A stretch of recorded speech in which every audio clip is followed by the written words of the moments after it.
Good morning all of you. Online class में आप सभी का स्वागत है। यह लेसन हमने क्लास में पढ़ लिया था बात अठन्नी की, लेकिन फिर भी एक बार मैं आपको समझा दे रही हूँ और इसकी क्वेश्चन आंसर की पीडीएफ भी मैं आपको भेज दूँगी। ठीक है, आपने ये लेसन समझ लिया था, उसके बावजूद भी मैं आपको एक बार और समझा दे रही हूँ। ठीक है, तो आज हम देखेंगे साहित्य सागर में बात अठन्नी की।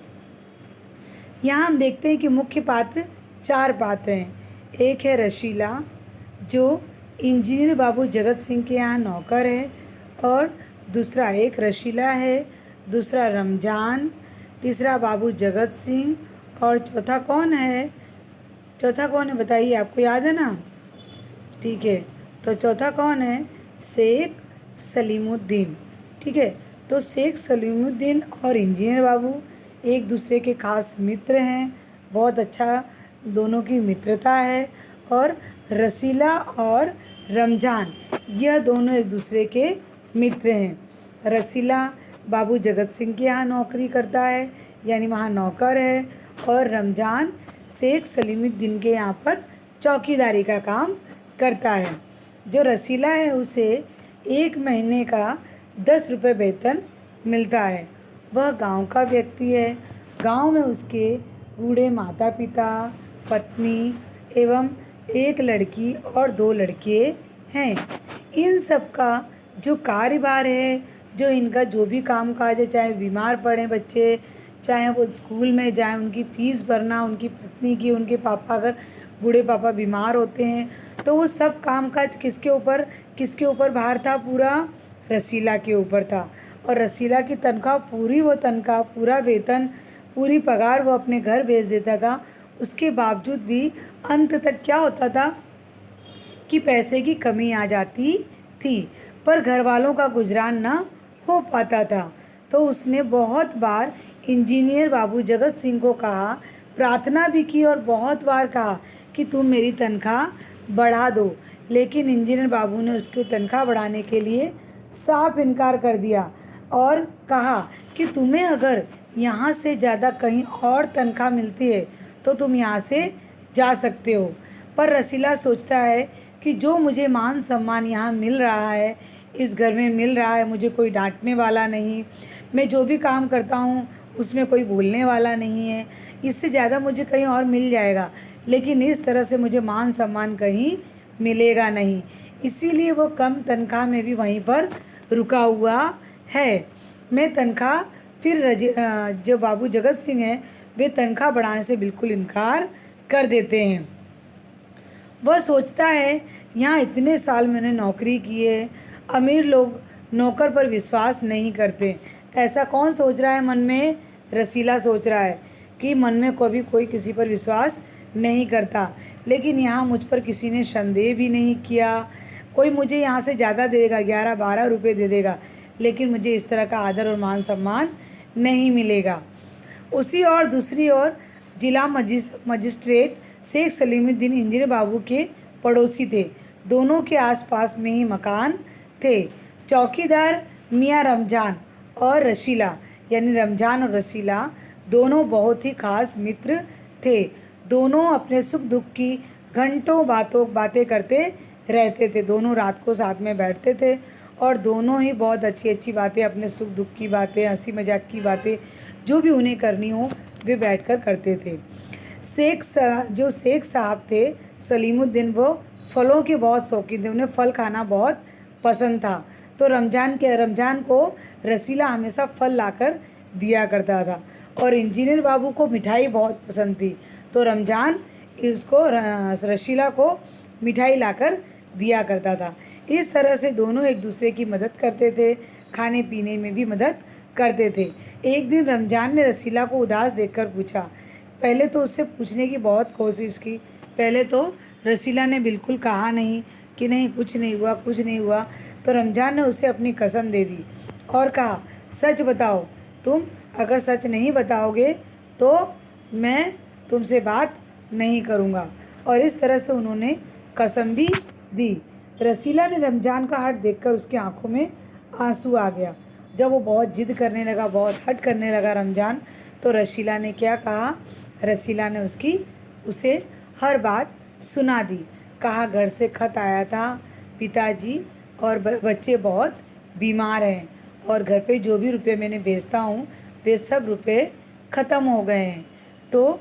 तो रमज़ान ने कहा अगर ऐसी बात है तुम्हारे पास पैसे नहीं हैं, घर पर पैसे की कमी है, पैसे ख़त्म हो गए हैं, तो तुम क्या करो, तुम जो बाबू जगत सिंह हैं उनके पास से उधार में पैसे ले लो। पेशगी मतलब होता है उधार में पैसे लेना, तो तुम उधार में उनसे पैसे ले लो। तो रसीला ने कहा मैंने कहा था, लेकिन उन्होंने मुझे उधार देने से इनकार कर दिया कि जिस दिन पगार होगी मैं उसी दिन तुम्हें पैसे दूंगा, उसके अलावा मैं तुम्हें बीच में पैसे नहीं दूंगा। रमज़ान ने ठंडी सांस ली। ठंडी सांस लेने का मतलब उसने सुकून से विचार किया, सोचा, और उसके बाद उसने रसीला से कहा रुको, तुम थोड़ी देर यहाँ पर रुको, मैं अभी आता हूँ।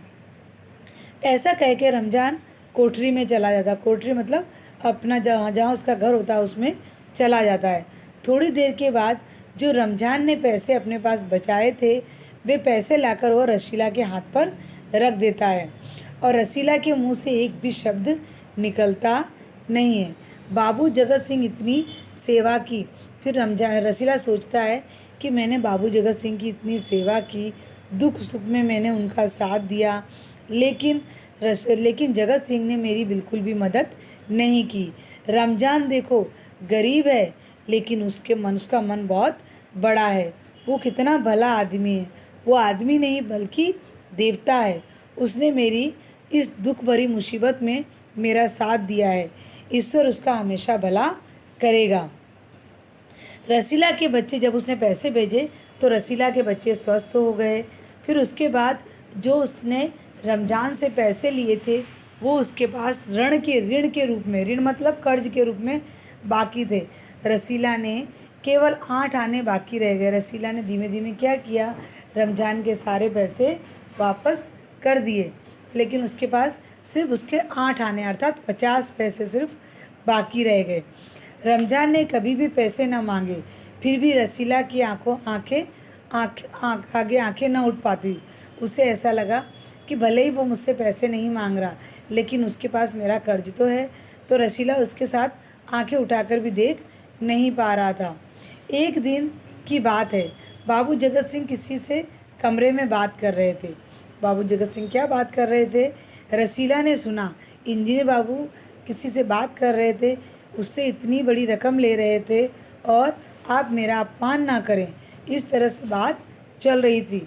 जब बाबू जगत सिंह रिश्वत के लिए बात कर रहे थे, किसी से रिश्वत मांगने की बात कर रहे थे, तो सामने वाला कहता है हुजूर मान जाइए, आप समझे आपने किसी का काम मुफ्त में किया है। जबकि वो जो सामने वाले का काम जो रिश्वत लेकर कर रहे थे वे 500 रुपये की रिश्वत ले रहे थे।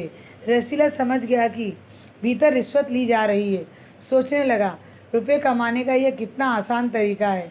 मैं सारा दिन मजदूरी करता हूँ, तब महीने भर मुझे 10 रुपये मिलते हैं। वह बाहर आया और उसने रमज़ान को सारी बात कह सुनाई। रमज़ान बोला बस इतनी सी बात है, हमारे शेख सलीमुद्दीन तो उनके भी गुरु हैं, अर्थात उनके भी बाप हैं। जगत सिंह ने सिर्फ 500 रुपये की रिश्वत ली है, लेकिन शेख सलीमुद्दीन ने 1000 का नोट लिया है। रमज़ान बोला बस इतनी सी बात है, हमारे शेख साहब तो उनके भी गुरु हैं। आज भी एक शिकार फंसा है, 1000 से कम तय न हुआ।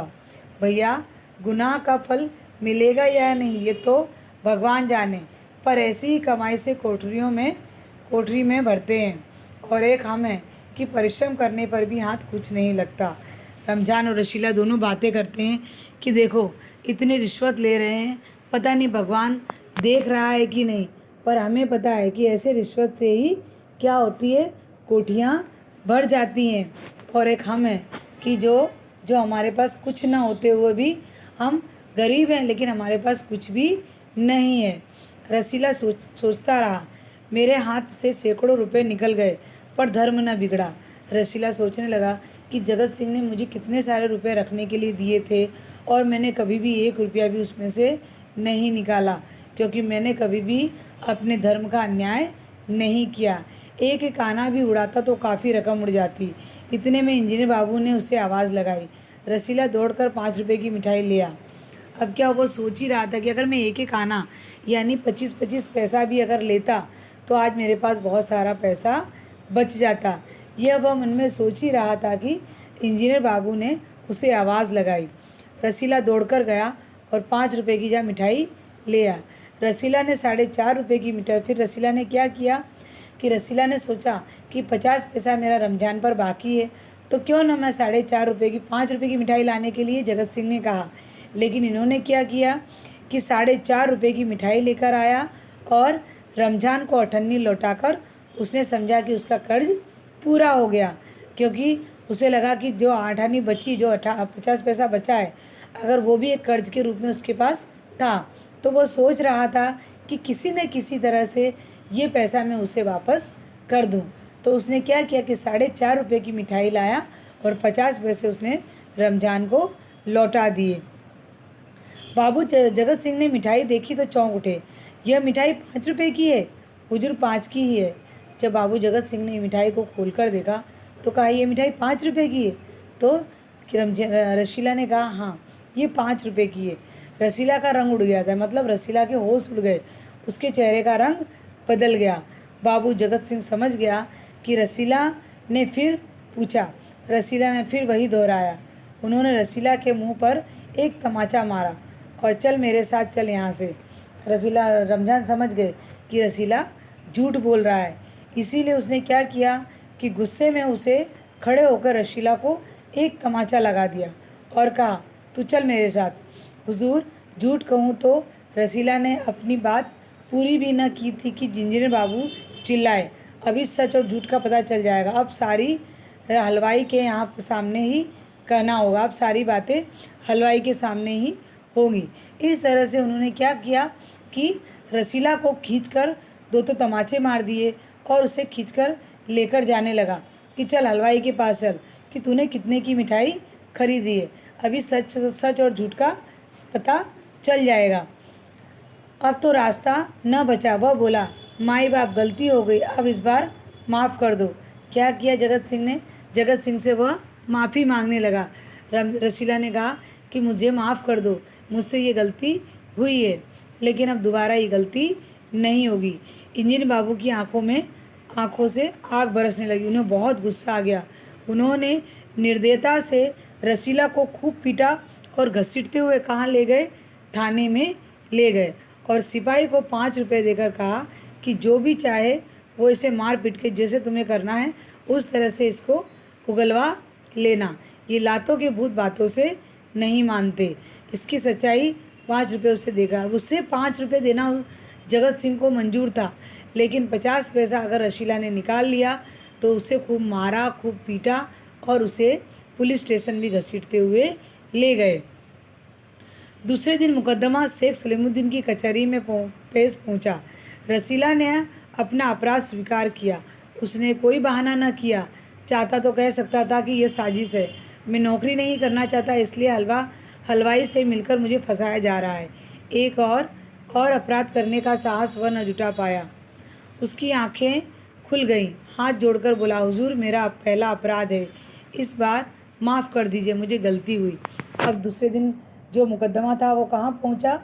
शेख सलीमुद्दीन। वो भी अन्यायी व्यक्ति थे और किसके? जगत सिंह के।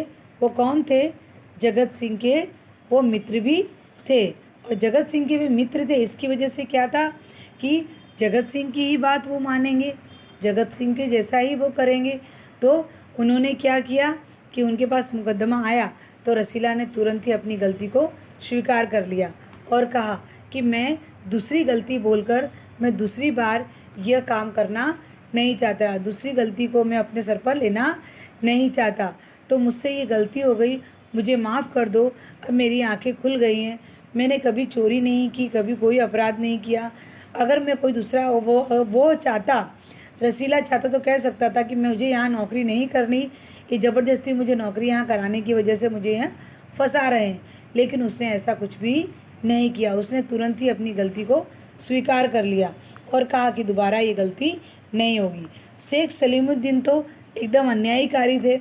उन्होंने क्या किया, रशीला को 6 महीने की जेल की सज़ा सुना दी और रुमाल के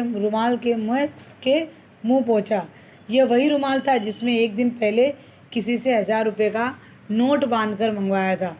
रमजान ने कहा था ना कि ये उनके भी बाप हैं।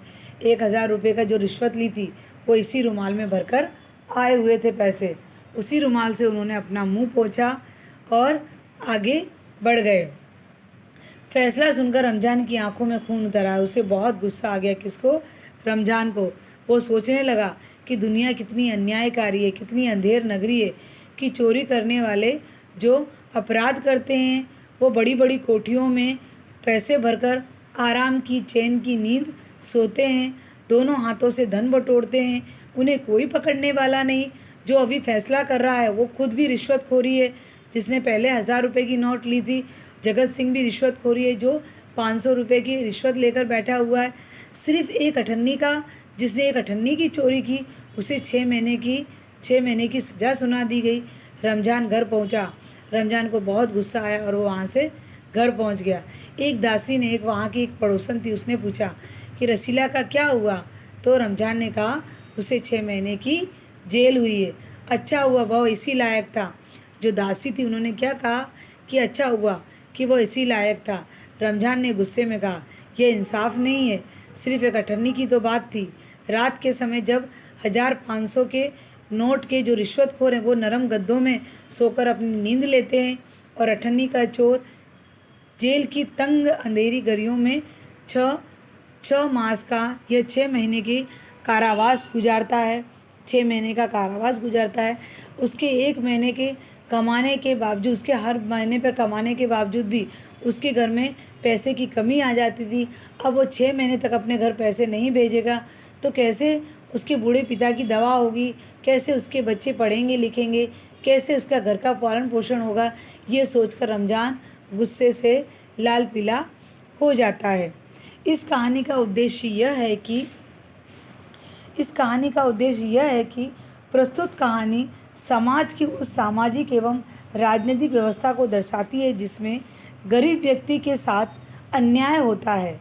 संपन्न एवं उच्च पदों पर बैठे लोग अपने घर एवं पद का लाभ उठाते हैं एवं अन्यायी प्रक्रिया को प्रभावित करते हैं।